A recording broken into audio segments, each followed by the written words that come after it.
Now that you understand a Donen equilibrium, I want you to be thinking about what's going on in a typical cell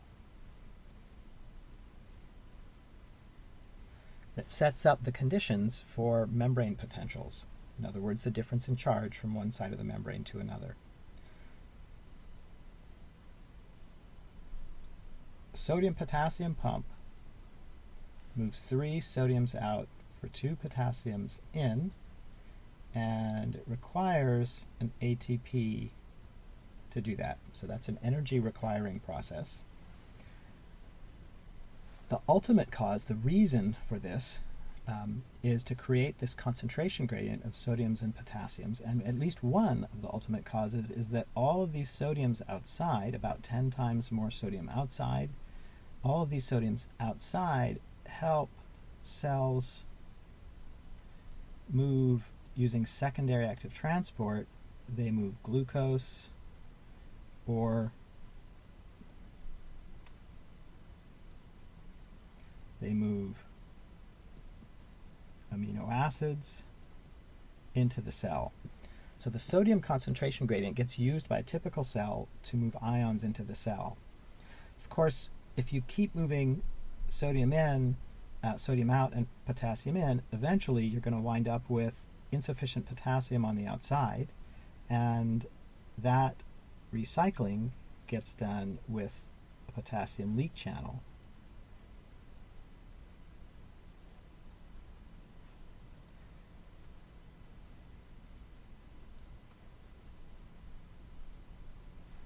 And that continues to provide the potassium that is recycled through the cell, and the sodium is being moved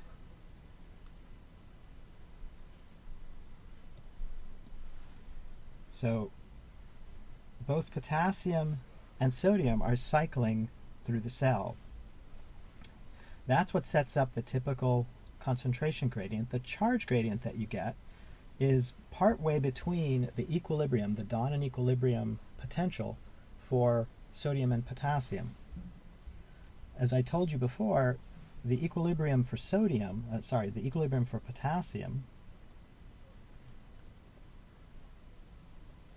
is minus 100 millivolts. The equilibrium for sodium would be about plus 50 millivolts in a typical cell.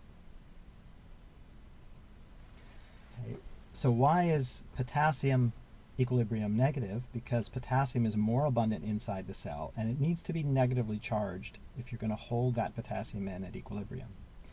If we opened a lot of sodium channels, then because sodium is more abundant outside, in order to stop more sodium from entering the cell, in order to keep the higher concentration on the outside, you'd have to have a positive inside potential. That positive inside would be repelling sodium and allowing you to keep that higher concentration of sodium on the outside.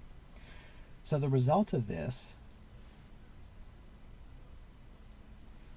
is that we end up with a membrane potential of about minus 70 millivolts in a typical cell. Why minus 70? Well, there are a lot of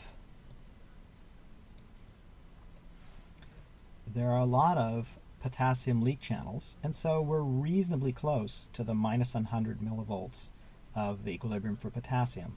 But there are some ways for sodium to get in.